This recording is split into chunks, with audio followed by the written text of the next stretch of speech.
ذرا دیکھیں خبیب ابن عدی کا قصہ، حاشیہ ذہن پہ آ رہا، ایک بار درود شریف پڑھیں تو سنا دیتا ہوں۔ اللہم صلی علی سیدنا مولانا محمد وعلی آل سیدنا مولانا محمد کما تحب وترضى بن تصلی علیہ صلاۃ تبقى وتدوم بدوام الملک الحی القیوم۔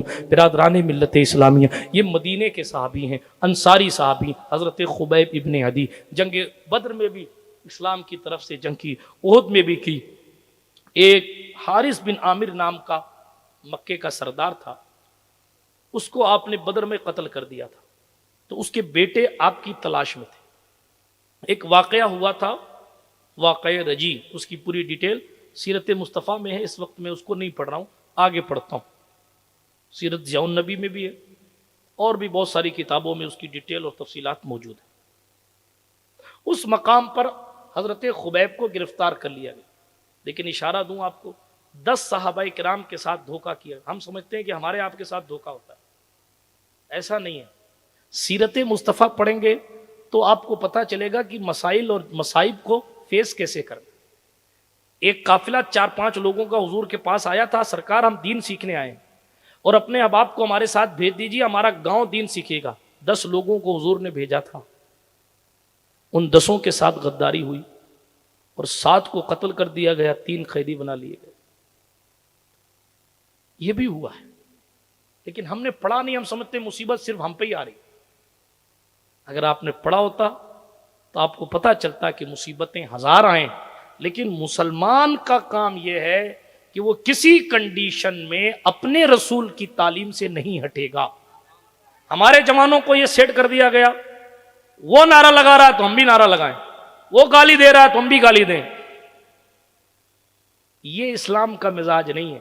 کوئی کیا کر رہا ہے اس سے ہمیں مطلب نہیں ہے، ہمیں کیا کرنا ہے، اور جو کرنا ہے وہ حضور کی شریعت کے دائرے میں ہونا چاہیے۔ بات سمجھ آ رہی ہے آپ کو؟ ہاں، جذبات پر تھوڑا سا کنٹرول کر کے ذرا حضور کی سیرت کو پڑھا۔ خبیب ابن عدی رضی اللہ تعالیٰ عنہ گرفتار کر لیے گئے، بولی لگی باقاعدہ، کون خریدے گا اس بہادر کو؟ لوگوں میں اعلان کیا گیا کہ یہ بیچے جا رہے ہیں۔ سوچ سکتے ہیں آپ، حضور سے محبت کی وجہ سے ان کا سودا کیا جا رہا، دین کے لیے جو انہوں نے قربانیاں دی اس کی وجہ سے سودا کیا جا رہا ہے۔ ایک آزاد شخص، بیٹا گھر چلے جاؤ، 12:30 ہو گیا، بیٹا جاؤ گھر جاؤ، جاؤ بیٹا، درود شریف پڑھ لیجیے۔ اللہم صلی علی سیدنا جد الحسن والحسین وعلی آل سیدنا جد الحسن والحسین وانزلہ المقعد المقرب عندک یوم القیامہ۔ توجہ ہے آپ کی؟ سن رہے ہیں؟ ہاتھ اٹھا کر کہیں یا رسول اللہ۔ سنیے، بات کو ختم کرنے لگا تیزی کے ساتھ۔ ایک آزاد بہادر حضور کا وفادار سپاہی اور صحابی صرف اس لیے گرفتار کر لیا گیا کہ اس نے حضور کی محبت میں کسی کے ساتھ جنگ کی تھی، تو اس دشمن نے گرفتار کر اور بازار میں لائے گئے، اور بازار میں لا کر ان کی بولی لگائی جا رہی ہے، کون خریدے گا؟ ہم تو صرف شعر پڑھتے ہیں، بے دام ہی بک جائیں نام نبی پر، وہ لوگوں نے بک کے دکھایا ہے، بک کے دکھایا ہے، بیچے گئے باقاعدہ، بولی لگائی گئی نا، تو یہی حارث بن عامر جس سردار کو قتل کیا تھا، بڑا پیسے والا تھا، اس کے بیٹے آ گئے، ہم خریدیں گے، اس نے ہمارے باپ کو قتل کیا تھا، ہم اس کے سینے کو چھلنی کرنے کے لیے ہم خریدیں گے۔ ہم خریدے گئے، بیچ دیے گئے حضرت خبیب ابن عدی برسر بازار، مگر زبان پر شکوہ نہیں آیا۔ ہم نمازیں بھی نہیں پڑھتے، روزے بھی نہیں رکھتے، نیکیاں بھی نہیں کرتے، اور پھر بھی اگر فیکٹری نہ چلے تو ناشکرے ہوتے۔ وہاں بک گئے بازار میں، مگر زبان پر شکوہ نہیں آیا۔ حارث بن عامر کے بیٹوں نے لے جا کر قید کر دیا کوٹری میں۔ حارث بن عامر کی بیٹی کہتی ہے لیکن میں نے دیکھا کہ خبیب کے ہاتھ بندھے ہوئے، پاؤں میں زنجیریں ہیں، مگر پتہ نہیں کیسے وہ انگور کے گچھے سے انگور آٹومیٹک کھا رہا ہوتا۔ قربانی جب اللہ رسول کے لیے دی جاتی ہے نا تو پھر مدد غیب سے آتی ہے۔ انگور کے گچھے پتہ نہیں کہاں سے آتے تھے، لیکن آتے تھے۔ جو رب مریم کی خانقاہ میں مریم کو بغیر موسم کے پھل دے سکتا ہے، وہی رب خبیب ابن عدی کو مصطفیٰ پر نثار ہونے کی وجہ سے قید خانے میں بھی پھل دے سکتا ہے، اور دیا ہے۔ حارث ابن عامر کے گھر میں قید کیا گیا، بہت لمبی بات نہیں کرتا، آخر کار خبیب ابن عدی کو لے جایا گیا مقام تنعیم، مکے میں ہے یہ مقام تنعیم، وہ بازار ہے، وہاں لٹکایا گیا۔ ہم اور آپ کیا کریں گے؟ رسیوں سے ہاتھ نہیں باندھے گئے جناب، یوں لٹکایا گیا، اور آپ کے ہاتھ میں یہاں کیل ٹھونک دی گئی، اور یہاں کیل ٹھونک دی گئی۔ یہ مکہ کے دشمنوں کا ظلم تھا، اور یہ اسلام کا پہلا شہید ہے جس کو سولی دی جا رہی ہے، اور سولی برسرے بازار دی جا رہی ہے۔ اس وقت کئی ایسے لوگ بھی تھے جو بعد میں مسلمان ہوئے، لیکن اس سولی دیتے وقت وہاں موجود تھے۔ یوں لٹکا دیا گیا، تماشا بنایا گیا ان کا۔ معلوم آپ کو، آتے جاتے بچے جوان دیکھتے اور ہنستے تھے۔ ایک ہی شخص ہے کلمہ پڑھنے والا، اور اس کو یوں لٹکایا گیا ہے، اور لوگ اس کا مذاق بناتے ہیں۔ نئے دین کی بات کرتا تھا، محمد عربی سے وفاداری کی بات کرتا تھا، اب زخموں کا مزہ چک، پتہ چلے گا کہ کیا ہوا تیرا۔ ایک روایت میں آتا ہے کہ ایک دشمن نے، یا غالباً یہ زید ابن دسنا کے حوالے سے، اور ایک روایت میں یہ الفاظ حضرت خبیب کے حوالے سے ہیں کہ ان سے کہا گیا، اگر تمہاری جگہ، توجہ ہے آپ کی،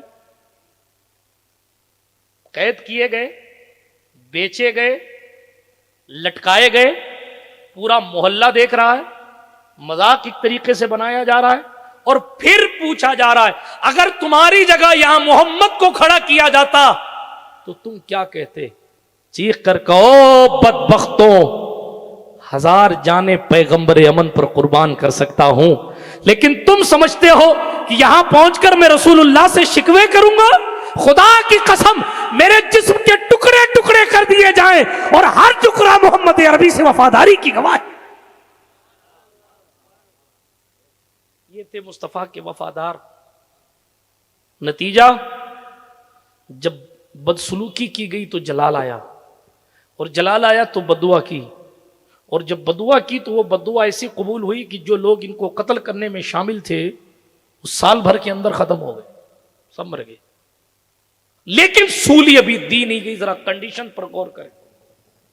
لوگ آتے ہیں، دیکھتے ہیں یہ خبیب، یہ مدینے کا صحابی، یہ مکے میں لا کر قید کیا گیا، اس کے ساتھ یہ بدسلوکی ہو رہی ہے، اور اس کا معلوم ماحول کیا ہے؟ وہ شعر پڑھ رہا ہے، شعر پہ شعر پڑھ رہا ہے، شعر پہ شعر۔ ٹینشن ہی نہیں ہے کہ میں نے اس دنیا فانی سے جانا ہے، ٹینشن ہی نہیں ہے کہ صاحب ہاتھوں میں کیل ٹھوک دی گئی ہے، پاؤں کو جکڑ دیا گیا ہے، پاؤں میں بیڑیاں ہیں اور قید کر دیا گیا ہے، اور بالکل پھانسی سولی دی جانے والی، لیکن اس کے باوجود بھی وہ شعر پڑھ رہے ہیں۔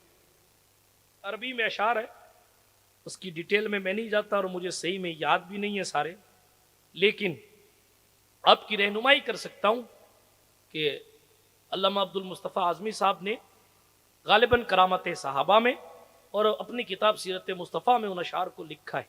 بہرحال سیرت کی کتابوں میں یہ اشعار لکھے ہیں جس کا مفہوم بہت کچھ نکل کے آتا ہے، لیکن ایک آخر شعر کا مفہوم یہ آتا ہے، لوگ سمجھتے ہیں کہ میں ختم ہو جاؤں گا، حالانکہ میرے جسم کے ٹکڑے ٹکڑے ہو جانے کے بعد، کٹ پھٹ جانے کے بعد بھی اگر میرا اللہ قبول کر لے تو اس سے وفاداری کی بو آئے گی۔ اور باتیں سرکار مصطفیٰ کریم علیہ الصلوۃ والسلام کے حوالے سے کچھ یوں ہیں، اے اللہ اس وقت میں ایسی کیفیت میں ہوں، سنیے گا، اس وقت میں ایسی کیفیت میں ہوں، میرے سامنے میرا محبوب نہیں ہے، کاش یہ میرے ساتھ سلوک میرے حضور کے سامنے کیا جاتا تو مجھے کوئی دکھ نہیں تھا، مگر کاش کوئی ایسا رابطہ ہو کہ میرا سلام میرے حضور کو پہنچا دیا جائے۔ یہ شعر پڑھ رہے، یہ شعر پڑھ رہے، کسی نے کچھ کہا، کسی نے کچھ، مگر وہ اپنی دھن میں مگن، یہ تو شان ہوتی شہیدوں کی. یہ مسلمانوں کا مسئلہ اب بدل گیا، وگرنہ تو وہ فجر کی نماز کے بعد شہادت کی دعا مانگا کرتے تھے. یہی ہندوستان تھا. انگریزوں نے کفایت اللہ کافی کو قید کیا تھا، اور پھر مولانا کفایت اللہ کافی سے، مراد آبادی سے، انگریزوں نے کالا پانی میں بند کر کے کہا تھا تمہاری آخری خواہش کیا ہے؟ تو پھر اس شہید ناز نے بھی برجستہ یہ کہا تھا کاغذ دے دو، قلم دے دو، اپنے محبوب کے لیے مر رہا ہوں. وطن کے لیے مر رہے تھے، دین کے لیے شہید نہیں ہو رہے تھے اس وقت، اپنے وطن کے لیے شہید ہو رہے، ملک ہندوستان کے لیے شہید ہو رہے تھے. لیکن ہندوستان سے بھی محبت، چونکہ رسول کا فرمان ہے جس وطن میں رہو اس وطن سے پیار کرو، اس لیے اس وطن کے لیے انگریزوں کے سامنے اپنا سینہ ان کی گولیوں کے سامنے کیا، اور جب قید کیے گئے تو کہا میں اس محبوب کی نعت لکھنا چاہتا ہوں جس نے ہمیں وفا کا سلیقہ سکھایا ہے. تب یہ لکھا تھا کوئی گل باقی رہے گا نہ چمن رہ جائے گا، پر رسول اللہ کا دین حسن رہ جائے گا. اطلس و کم خواب کی پوشاک پر نازا نہ ہو، اس تنے بے جان پر خاکی کفن رہ جائے گا. ہم سفیر و باغ میں ہے کوئی دم کا چہچہا، بلبلیں اڑ جائیں گی، سونا چمن رہ جائے گا. میں تو کیا ہوں، نام شاہانے جہاں مٹ جائیں گے، لیکن یہاں حشر تک نام و نشانے پنجتن رہ جائے گا. جو پڑے گا صاحب لولاک کے اوپر درود، آگ سے محفوظ اس کا تن بدن رہ جائے گا. مجھے تو پھانسی ہو ہی رہی ہے مگر سب فنا ہو جائیں گے کافی، لیکن حشر تک میں تو جا رہا ہوں، میری زبان تو کاٹ دی جا رہی ہے، مجھے تو موت آنی ہے، لیکن حشر تک نعت حضرت کا زبانوں پر سخن رہ جائے. مسلمانوں کی وفاداری. نتیجہ نتیجہ خبیب ابن عدی رضی اللہ تعالی عنہ کے ساتھ نہایت بدسلوکی کی گئی. کئی دن تک ان کے جسم کو تکلیف دی جاتی رہی، ان کے احساس کا مذاق بنایا جاتا رہا، ان کے ساتھ معاذ اللہ رب العالمین بدسلوکیاں کی جاتی رہیں. آخر کار ان کو سولی دے دی گئی. تفصیلات میں نہیں جاتا. انا للہ و انا الیہ راجعون. جب سولی دے دی گئی نا تو ان کا جسم وہی لٹکا تھا. ادھر میں نے عرض کیا نا، ادھر انہوں نے کہا تھا کاش میرے سرکار کو میرا سلام پہنچ. دوسری حدیث، حضور بیٹھے ہیں ممبر شریف پر، اور بیٹھے بیٹھے میرے غیب داں نبی نے کہا وعلیکم السلام. صحابہ تڑپ گئے، حضور کسی نے تو سلام نہیں کیا، آپ نے وعلیکم السلام کیسے کہا؟ حضور کی آنکھیں نم ہیں، رو رہے ہیں ہمارے اور آپ کے نبی صلی اللہ علیہ وسلم، رو رہے ہیں. سرکار کس کے سلام کا جواب دیا؟ کیوں رو رہے ہیں؟ حضور نے فرمایا مکہ شریف میں میرے وفادار خبیب ابن عدی کو پھانسی دے دی گئی ہے. اس نے اس وقت اللہ کی بارگاہ میں عرض کیا کہ میرے محبوب کو میرا سلام پہنچا دینا. قدرت نے اس کا سلام مجھ تک پہنچایا ہے، اور مجھے یہ بھی حکم ملا ہے، یہ بھی بشارت ملی ہے، یہ بشارت کہ جو کوئی خبیب کے جسم کو، باڈی کو، لاش کو لے کر آئے گا اس کے لیے جنت کی بشارت ہے. حضور وہ باڈی کہاں ہے؟ یہ حضور کا غیب، علم غیب. فرماتے ہیں مقام تنعیم میں اس کو سولی دی گئی ہے، وہیں اس کی لاش ہے، جاؤ لے آؤ. سن رہے ہیں آپ؟ 40 لوگوں نے صرف اس باڈی کو گھیر رکھا تھا حفاظت کے لیے. 40 لوگ.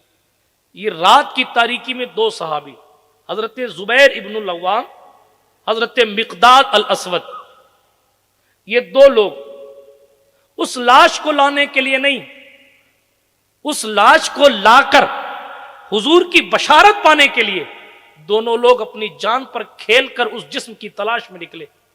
مقام تنعیم میں پہنچے تو دور سے جھانک کے دیکھا 40 لوگ ارد گرد ہیں اور لاشا لٹکا ہوا ہے. لوگ سو رہے ہیں.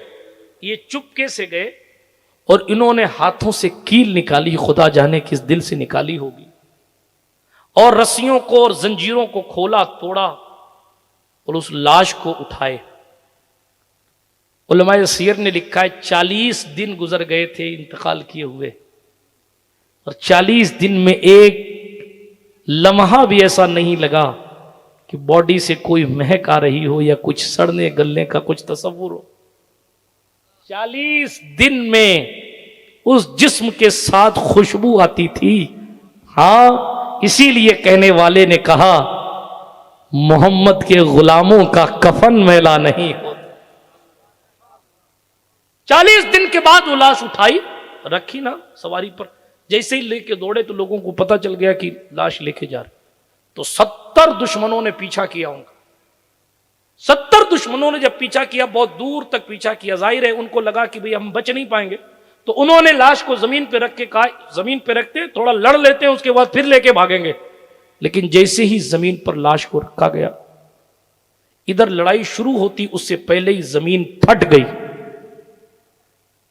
اور آپ کی لاش مبارک, جسد خاکی, جسم مبارک زمین کے اندر پیوست ہو گئی. اسی لیے اس صحابی کا لقب ہے بلیع الارض, وہ صحابی جس کو زمین کھا گئی. کیسے کھائی؟ اس طرح. ان کے دفن کی اسپیشلٹی یہ ہے کہ زمین خود پھٹ کے ان کو اپنی آغوش میں لے کر پھر مل جاتی. آپ کا لقب بلیع الارض. علامہ جامی نے لکھا ایک بزرگ کے حوالے سے, وہ کہتے ہیں میں ان کی قبر پہ کئی سال بعد حاضر ہوا تو ان کی قبر سے بھی مجھ کو عنبر کی خوشبو آیا کرتی. 40 دن باہر رکھنے کے باوجود بھی قبر سے اتنی خوشبو آتی. لیکن آپ کو کیا سمجھا رہا ہوں, جب یہ لوگ پکڑے گئے, 70 نے جب ان کو پکڑا, تم لاش لے کے بھاگ رہے تھے. کون سی لاش؟ ہمارے پاس تو کوئی لاش نہیں, ہم تو 2 شہر ہم تو گھومنے نکلے. چیک کیا تو لاش کوئی نہیں تھی, تو ان کو چھوڑ دیا. تو یہ حضور کے پاس چلے گئے اور حضور علیہ الصلوۃ والسلام کو سارا قصہ سنایا.